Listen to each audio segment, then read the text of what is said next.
বিজেপির মুখপাত্ররা রয়েছে, আমি তাদের সঙ্গে একে একে কথা বলবো যে আচ্ছা এই যে আপনারা পথে নামছেন, প্রতিবাদ করছেন ওপার বাংলার পরিস্থিতি নিয়ে, আমরা তো দেখতে পাচ্ছি না এই রাজ্যের সকল রাজনৈতিক দল আজকের দিনে দাঁড়িয়ে তারা পথে নেমে প্রতিবাদ করছে শুধুমাত্র ভারতবাসী হিসাবে, সনাতনী হিসাবে, এটা তো অস্বীকার করা যায় না। দেখুন, সব থেকে উল্লেখযোগ্য বিষয় আপনাকে একটা কথা বুঝতে হবে, আমি পরিষ্কার রিপাবলিকের ক্যামেরার মাধ্যমে বলে দিতে চাই, এই রাজ্যের যে রাজনৈতিক দল, যে শাসক দল তৃণমূল কংগ্রেস, তাদের কাছে সিদ্দিকুল্লাহ চৌধুরীর মতো নেতা থাকে, তাদের কাছে ফিরহাদ হাকিমের মতো নেতা থাকে, যারা বলে ইসলাম ধর্মে জন্মগ্রহণ না করলে আপনি হতভাগা। এবং সিদ্দিকুল্লাহ চৌধুরী কার্যত ইউনুসকে সমর্থন করে দিলেন ইনডাইরেক্টলি। এবং এই সমস্ত বাম কংগ্রেস যারা ওই ডিপ স্টেটের দালাল এজেন্ট, এবং আমি বলতে চাই এই বাংলাদেশে যে সম্পূর্ণভাবে সনাতনীদের গণহত্যা চলছে সেটা সম্পূর্ণভাবে পাকিস্তানের আইএসআই এবং এই ডিপ স্টেটের এজেন্টদের মদতেই চলছে।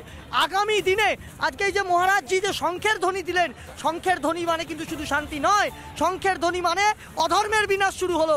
আগামী দিনে এই সনাতনীদের গর্জন বাংলাদেশের যে অধর্মীরা সনাতনী ও সংখ্যালঘু হিন্দুদের ওপর, অন্যান্য ধর্মের ওপর যে অত্যাচার চালাচ্ছে তার গণহত্যার প্রতিবাদে চরম প্রতিবাদ হবে এবং তাদেরকে ধ্বংস করা হবে। আপনি বলছেন যে চরম প্রতিবাদ হবে, কিন্তু পৃথিকা যেখান থেকে আমার একটা প্রশ্ন যে আমরাও কিন্তু কেন্দ্রকে কি বলতে দেখছি যে ইউনুস সরকারকেই দায়িত্ব নিতে হবে যাতে সেখানকার যারা সংখ্যালঘু রয়েছেন তারা যাতে সুরক্ষিত থাকেন, কিন্তু সমস্যাটা হচ্ছে এই ইউনুস সরকারের আমলেই এত অত্যাচার হচ্ছে।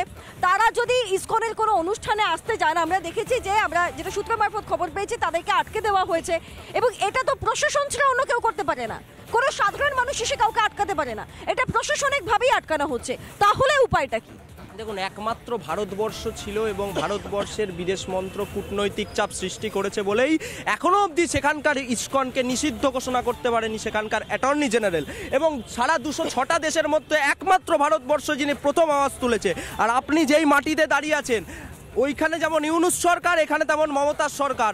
1 বছর আগে ডিসেম্বর মাসে যেই সাধু সন্ন্যাসীরা আজকে এখানে উপস্থিত, তারা গঙ্গাসাগর মেলায় যাচ্ছিল পৌষ পার্বণ করতে, তাদেরকে নগ্ন করে সেখানে মারধর করা হয়েছে একদম মমতা বন্দ্যোপাধ্যায়ের নির্দেশে, তাদের গুন্ডাদের দ্বারা। এটা জোর দিয়ে কি করে বলছেন যে রাজ্যের মুখ্যমন্ত্রীর নামে আপনি এটা কি করে বলছেন, কি প্রমাণ? কেন আপনারা দেখতে পান না? আপনারা কাজীপাড়া দেখতে পান না? যখন হিন্দুরা রামনবমীর মিছিল করে সেখানে ইট পাটকেল পড়ে, তখন তো মাননীয় মুখ্যমন্ত্রীর সহানুভূতি বেরোয় না, কিন্তু মাননীয় সহানুভূতি কাদের জন্য বেরোয়? সিদ্দিকুল্লাহ চৌধুরীর জন্য বেরোয়। তারপরে ওই যে আপনার আরেক বিধায়ক ছিল যিনি শরীয়তি আইনের কথা বলেছিল, ওই জেসিবিকে সমর্থনকারী, তাদের জন্য সহানুভূতি বেরোয়। এই হুমায়ুন কবির যারা 30% হিন্দুকে ভাগীরথীর জলে মিশিয়ে দেওয়ার কথা বলে তাদের জন্য সহানুভূতি বেরোয়, কিন্তু এই যে হিন্দু, এই যে আমরা বাঙালি হিন্দু, আমাদের জন্য কোনো সহানুভূতি নেই, সন্ন্যাসীদের জন্য কোনো সহানুভূতি নেই যাদের নগ্ন করে সেই গঙ্গাসাগরে মারা হয়েছিল। কোথায় ছিল মমতা বন্দ্যোপাধ্যায়? এই প্রতিবাদটাই কতটা জোরালো হয়, এই প্রতিবাদের আওয়াজ কতটা ওপার বাংলা অবধিও যায়, সেই দিকে তো আমাদের নজর থাকবে। তবে তার পাশাপাশি আজকে যখন সকলে মিলে, সকল সনাতনী মিলে এপার বাংলায় গঙ্গার পারে যখন তারা প্রত্যেকে পথে নেমেছে, একত্রিত হয়েছে, প্রতিবাদ করেছে সকাল থেকে, সেই ছবিটা একবার রইল আপনাদের জন্য।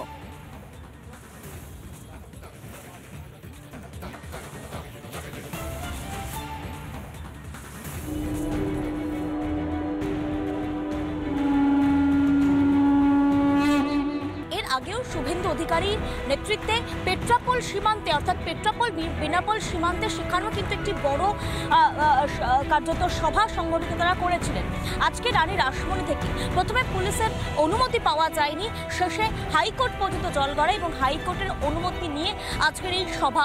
আমরা সনাতনী, আমরা দেবতাকে, একটা বৃক্ষকে দেবতা জ্ঞানে পূজা করি। আমরা সনাতনী, আমরা একটা পাথরকে দেবতা জ্ঞানে পূজা করি। আমরা সেই সনাতনী যারা ধূম্র পাহাড় কেটে সুন্দর দেবালয় নির্মাণ করি। এটা দেখলাম আজকে আমরা সারাদিনের ছবি। আচ্ছা, আজকে যারা সারাদিন ছিলেন তাদের মধ্যে কেউ কেউ এই মুহূর্তে আমাদের সঙ্গেও রয়েছেন। দিদি, আপনি সকাল থেকে ছিলেন? অবশ্যই সকাল থেকে ছিলাম। আমি প্রতিদিন হিন্দু, আমি একজন নিজে সনাতনী হিন্দু মেয়ে, আমি প্রতিদিন ভারতবর্ষের যেখানে যে কোনো হিন্দুকে যদি কোনো অপরাধে কোনো কিছুতে হয় আমি তার পাশে সেখানেই থাকবো, কারণ আমি একজন হিন্দু সনাতনী, আমি কিন্তু অন্য কিছু নয়। আজকে হিন্দুদের উপর কেন এত অত্যাচার? যেখানে আমাদের হিন্দু মুখ্যমন্ত্রী মমতা বন্দ্যোপাধ্যায়, তার নামের পাশে একজন ব্রাহ্মণ বলে লেখা আছে ব্যানার্জি, তিনি কি আদৌ হিন্দু? আদৌ হিন্দু? হিন্দুদের সবাই না মানে আপনি বলতে চাইছেন যে শুধুমাত্র মানে ধর্মীয় বিভাজন চলছে এখানে, মানে নির্দিষ্ট একটি ধর্মকে বেশি গুরুত্ব দেওয়া হচ্ছে, অপর ধর্মকে গুরুত্ব দেওয়া হচ্ছে না?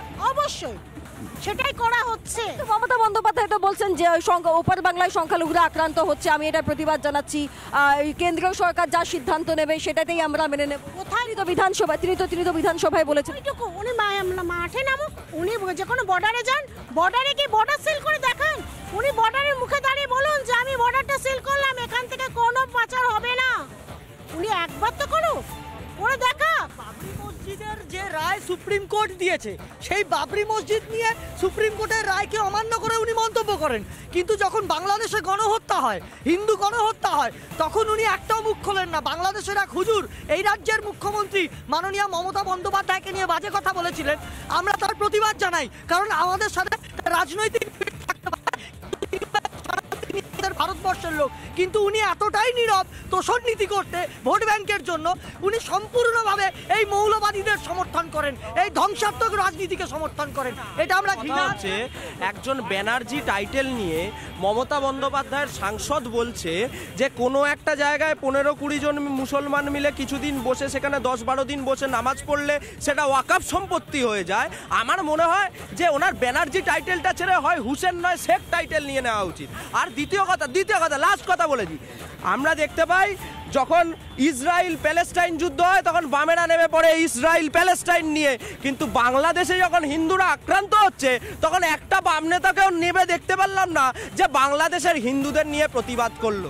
একদম ঠিক কথা, হোঁচটকে হাওড়ায় বা বিভিন্ন অঞ্চলে পরবর্তী সময় আমরা দেখেছি, কিন্তু শুরু থেকে সত্যি এই প্রতিবাদ আমরা দেখতে পাইনি। আমি আসবো, তবে তার আগে শুভেন্দু অধিকারী রাজ্যের বিরোধী দলনেতা, তিনিও আজকের এই যে মিছিল, এই প্রতিবাদ সেখানে একত্রিত হয়েছিলেন, তিনিও এসেছিলেন। তিনি মঞ্চ থেকে কি বলেছেন একবার শুনুন আপনারা। এ লড়াই বেঁচে থাকার লড়াই নয়, এ লড়াই অস্তিত্ব রক্ষার লড়াই। এ লড়াই জিততেই হবে, আর মুখ বন্ধ করা যাবে না।